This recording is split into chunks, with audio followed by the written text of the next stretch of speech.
Hello everybody, welcome to this channel. আজকের এই ভিডিওটিতে আমি তোমাদের সাথে আবার নতুন কিছু এমসিকিউ নিয়ে চলে এসেছি, যেগুলো আপকামিং কম্পিটিটিভ এক্সামসের জন্য খুবই ইম্পর্ট্যান্ট, বিশেষ করে ক্লার্কশিপ ও মিসলেনিয়াস পরীক্ষার্থীদের জন্য খুবই ইম্পর্ট্যান্ট। তাই স্কিপ না করে শেষ পর্যন্ত দেখো। কোশ্চেন নাম্বার 1, কালপেঁচা কোন ব্যক্তির ছদ্মনাম? অপশান দেখো কী কী দেওয়া রয়েছে, ব্যক্তিদের নাম দেওয়া রয়েছে। সঠিক উত্তর কী হবে? সঠিক উত্তর হবে অপশান এ, বিনয় ঘোষ। কালপেঁচা হচ্ছে বিনয় ঘোষের ছদ্মনাম। ঠিক আছে, আচ্ছা আমি নেক্সট প্রশ্নে চলে যাচ্ছি। সম্প্রতি প্রয়াত বাণী জয়রাম কে ছিলেন? যিনি সম্প্রতি মারা গেলেন উনি বাণী জয়রাম কে ছিলেন? সঠিক উত্তর হবে অপশান ডি, সঙ্গীত শিল্পী। বাণী জয়রাম একজন বিখ্যাত সঙ্গীত শিল্পী ছিলেন, যিনি 78 বছর বয়সে চেন্নাইয়ের বাড়িতে রহস্য মৃত্যু হয়েছিল ওনার। বাণী জয়রাম ওনাকে আধুনিক ভারতের মীরা নামেও পরিচিত ছিলেন উনি। নেক্সট প্রশ্ন, সম্প্রতি খবরে আসা মেয়ন আগ্নেয়গিরি কোন দেশের? সম্প্রতি খবরে আসা মেয়ন আগ্নেয়গিরি, সঠিক উত্তর হবে অপশান এ, ফিলিপিন্স। মেয়ন আগ্নেয়গিরি হচ্ছে ফিলিপিন্সের সব থেকে সক্রিয় আগ্নেয়গিরি, যেটা রিসেন্টলি ওই যে রবিবার রাত থেকে অগ্নুৎপাত শুরু হওয়ার কারণে ওই আগ্নেয়গিরি থেকে স্থানীয় বাসিন্দাদের ওখান থেকে সরানোর চেষ্টা করা হচ্ছে। নেক্সট প্রশ্ন, দ্য স্টেট অ্যান্ড রিভলিউশন বইটির লেখক কে? অপশান দেখো কী কী দেওয়া রয়েছে।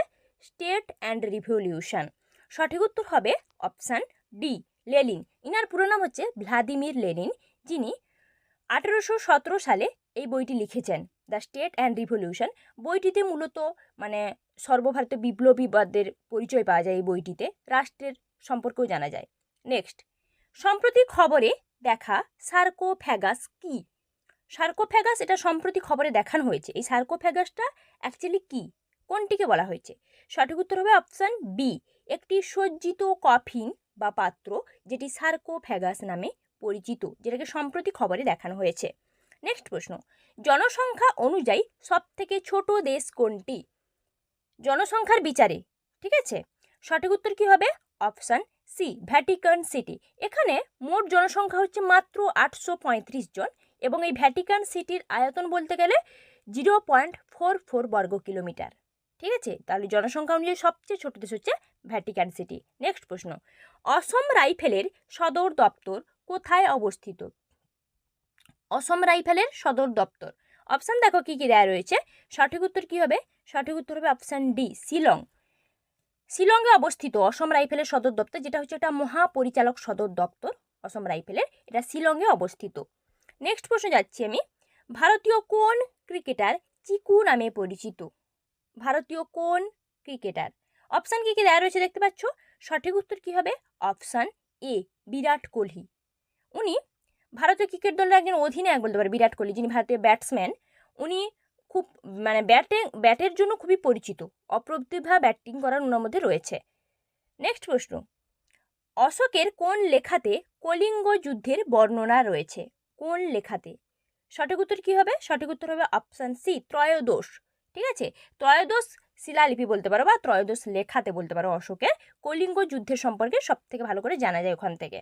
নেক্সট প্রশ্ন, মৌর্য যুগে রাজুক শব্দটি কোন ধরনের পদাধিকারের সঙ্গে যুক্ত ছিল? মৌর্য যুগে যে রাজুক বলা হতো কোন ধরনের পদাধিকার অ্যাকচুয়ালি?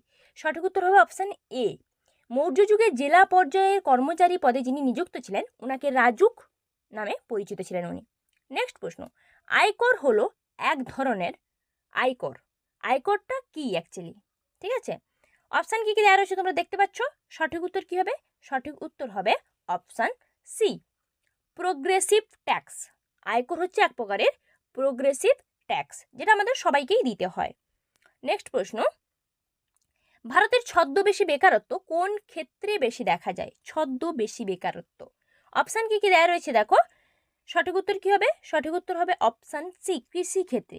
ছদ্মবেশী বেকারত্ব বলতে কী মিন করছে? ছদ্মবেশী বেকারত্ব দ্যাট মিনস যেখানে প্রয়োজনের থেকে বেশি লোক কাজ করছে, মানে ধরো যতটা পরিমাণ প্রয়োজন ততটার থেকে আরও বেশি কিছু কাজ করছে, সেটা হচ্ছে কৃষি ক্ষেত্রে দেখা যায় ছদ্মবেশী বেকারত্ব বেশি।